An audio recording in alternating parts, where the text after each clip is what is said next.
Hi all, welcome to VLSI Knowledge YouTube channel. Today let us learn about comparison between the ASIC and FPGA. If you know about these, please comment down so that it will be helpful for other people, and let us go through each section. So what is ASIC? ASIC, Application Specific Integrated Circuit. So it will be designed for a specific application and fixed functionality and high performance used for mass production. So then let us move to the FPGA, which is very helpful, and FPGA is Field Programmable Gate Array. Field Programmable Gate Array.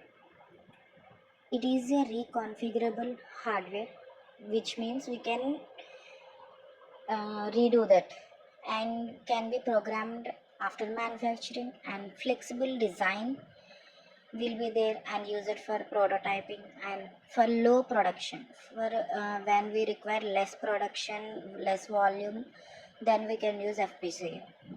And in terms of flexibility, it is not flexible, means ASIC is not flexible, where FPGA is flexible.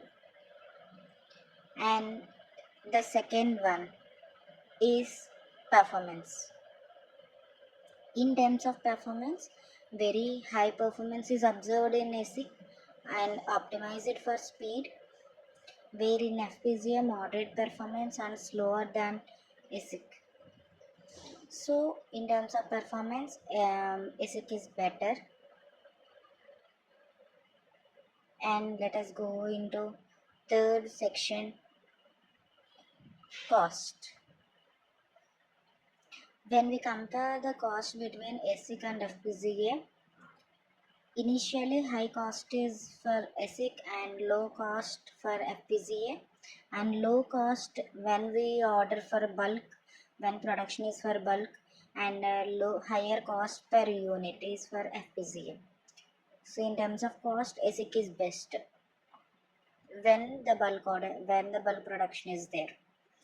And the fourth one is power.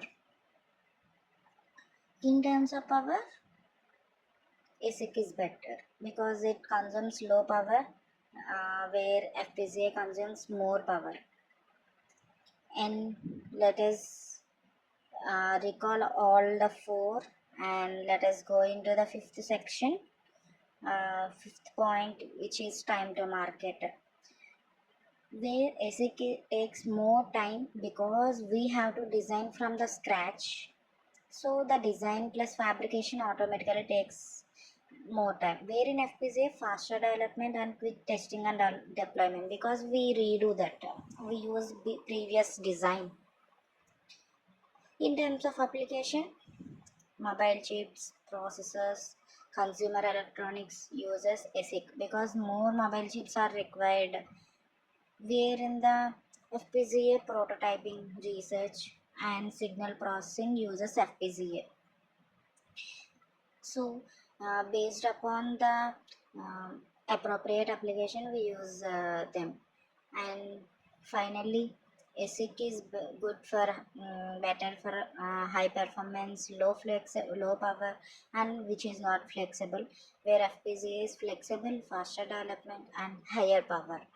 So when we go through them detailedly, you can understand them better. So please don't ignore it. Learn thoroughly. Thank you so much for watching the video. Please like, share and subscribe so that I can help you to get more knowledge. Thank you so much. Please like, share and subscribe.